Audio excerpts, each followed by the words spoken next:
Hello, our bite-sized session today is called Moving Up. We're going to be sharing practical tips for preparing your child for the transition to a new school or a new school year. My name's Tessa Freer and I'm the cluster manager. When looking at transition, we know it can be really hard because actually it's a big change. It's a big change for any child or young person that is either moving up a class or moving to a new school. We're going to look at some ways of how we can support your child, as well as looking at ways to manage their anxiety they might have around transition, but also looking at how we can prepare them for the next step in their life's journey as well. Transition can feel really scary. It could be about not fitting in, someone not liking them or being mean to them, getting lost as well around a big school. It could also be down to a number of reasons, such as it's not what they're used to, worrying what people will think of them. Some children have worries that they will get lost and get into trouble for being late or being laughed at by their peers. This can then all build up to make them appear as being anxious or not being able to manage their emotions. These worries for some people can overtake a lot of the positives we may experience, such as making new friends, learning new things and being able to enjoy the experience. This then can often manifest itself as not wanting to go to school, them seeming different in how they act or they talk. Maybe it's a new teacher in the school and they haven't already met, or maybe it's a whole school and a whole new set of teachers. They may worry the teacher will not think they're clever enough, that they won't be liked by their peers, especially if it's a new school or even a new part of the school. Will they try to go to the old classroom if it's a primary, or will they remember their way all the way to the new classrooms as well? It really does go through a cycle of emotions for these young people. Preparing young people and children is key in making sure that we can support them so they can cope with these new changes. Here are a few ways that we can help them. So open evenings, you can visit the school, make sure they come with you. They've got to have a look around. Did you know the new way to enter the school, or the new bus to school if they're having to walk to school? You know, having those conversations. For younger children, a social story showing them a picture of their new teacher room or a classroom, or even which door they would go into, is very helpful for them to look during the school holidays as well. For older children going to high school, they'll have a totally different new routine. So I actually maybe look at putting a routine into place, particularly if they have to get on the bus. You know, go get on the bus with them a few times before they have to do it before they start school as well. All these little things will make a real big difference for them. Providing routine within your household will really help and support your child. Having rules, routines and boundaries in place helps our children feel a sense of structure and feel safe within this. Another thing you can do is develop routine charts, which can help reduce the amount of time you're having to ask your child to do something. This also will help you with your communication with your child as well. Also, making mornings calm and stress-free can really allow your child to feel prepared and ready for the day ahead, and to deal with what's going to happen going to a new school or a new class. Depending on your age for your child, it's really good to make sure we remind them what actually a good morning routine looks like. And obviously everyone has their own different routines, but reminding children of this really helps them have a better understanding and provides and gives them that independence as well. If you've got a young child that's just about to start reception or go up in a primary school, using cards that are visual cards are really good. For older children, you might want to start setting alarms for when they need to get out of bed, and just kind of reminding them kind of what your expectations are as well. On this slide is a really good school ready checklist. This is quite good for older children because again they can actually tick it off themselves, and it just gives them a reminder of exactly what they want. As parents, we sometimes forget what they need, but also we just think that they'll remember it. They're only children, and actually they do need that support no matter what age into getting ready for school and ready to learn that day. We know as adults, the more support we get in the mornings and even the night before, the more prepared we feel and the more happy we feel, and also we have a sense of achievement as well and positivity, and that's what we really want our young people and children to start the day with when they're going to school. We talked a little bit about social stories. Social stories are fantastic and a really good tool to use. The objective of a social story is to share information through a description of the events occurring around the subject and sometimes why. So for example, it would have on it a picture of a new school or class, plan the route to get there, is there a new entrance, is there a new teacher, where the classroom or toilets are, if it's moved to a different part of school for example, what time do you start, what time do you finish school, who will drop off and who will collect each day. This provides really good reassurance to the young people. It provides the beginning of the day and what the beginning and the end of the day is going to feel like, and it really gives them that understanding of what's happening, so they can prepare themselves for any difficult situations that does arrive, but also make it easier for them. And I think that we really need to be focusing on making sure that our children feel they are able to handle and deal with what's going to happen and deal with these changes that are coming.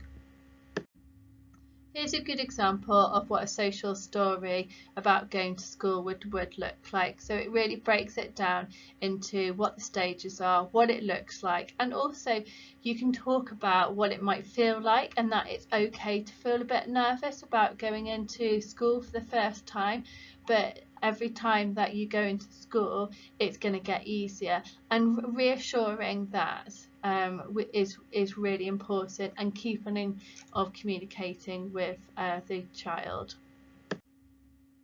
As parents, we're role models to our children, young people. It's really important with transition that we're really positive and supportive, and that we really listen to our children. No matter how small the issues may seem to us, they might be huge for them. Dismissing their feelings can make them not want to share in the future or hold their feeling worries, which could cause bigger reactions to smaller things going wrong. It's okay not to be okay all the time. It's really important to encourage your children to express their feelings, to talk to you about it. This may seem repetitive, but sometimes it takes a while for them to understand the change and to be able to accept it as well. So do let them ask questions, and whether it's silly questions are always the best questions. Being an active listener as a parent is really important with our communication. If we're able to really listen to our children, then they will continue to talk to us and tell us stuff that is important. And when we talk about active listening, we need to make sure that we've got eye contact with them.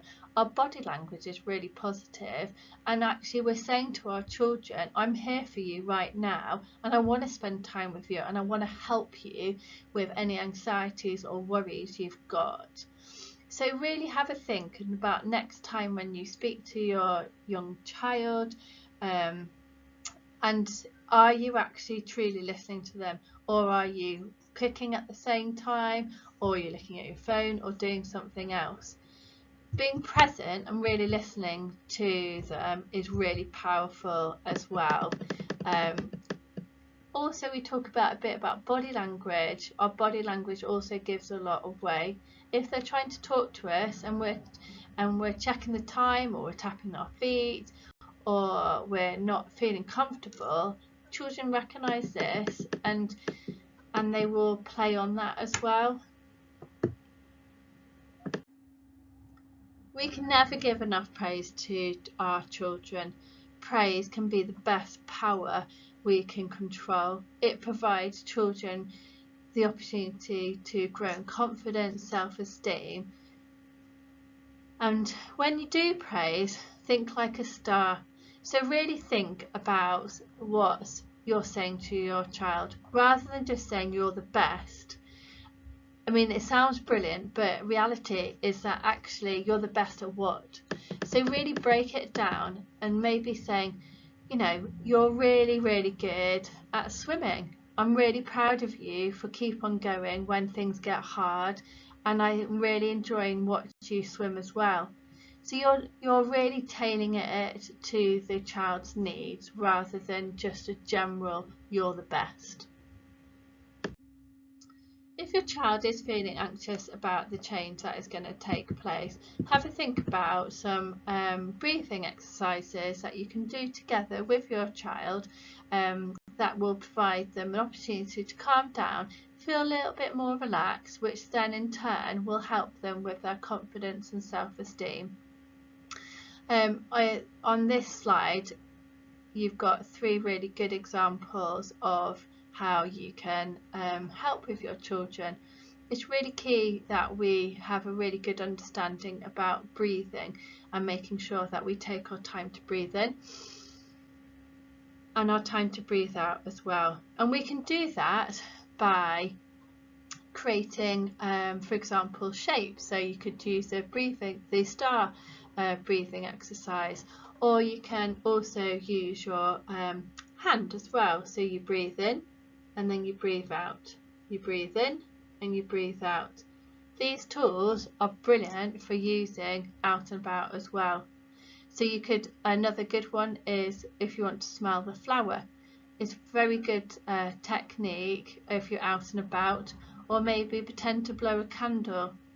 So really have a think about kind of using these strategies with your young child.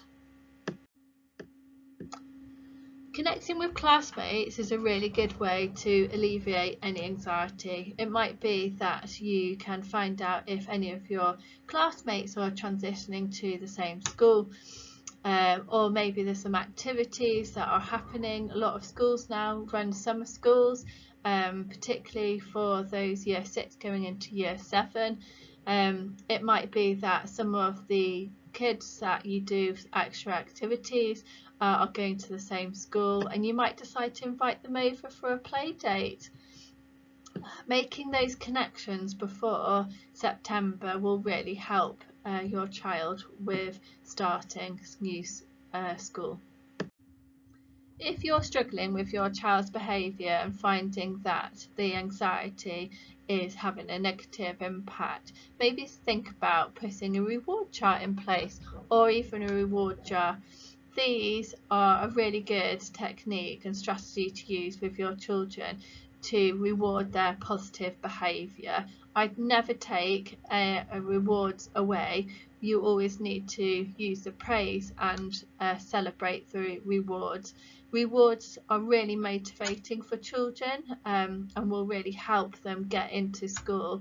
It can be really, really simple things like going out for an ice cream or half an hour of TV, or you might want to do something nice at the weekend. It doesn't have to be big, but providing again that structure for the child and young person really gives them something to aim for as well, and also the sense of achievement. Transition can be just as stressful for parents as for children. One thing that could be really helpful and help alleviate any anxieties for parents is to make sure that all your paperwork is up to date. So making sure that all the contact information you provided to school is there, and things like making sure that you understand the processes for lunch accounts, school dinners, if they're having milk, for example, if they're in reception, and also that you've got the right contact details down, so if they do need to get in touch, you know that they've got all the right numbers. We really love this slide because it really cements the importance of making sure we're meeting our children's needs, because every time you meet someone's emotional needs, you're strengthening connections and bringing love and joy to another person.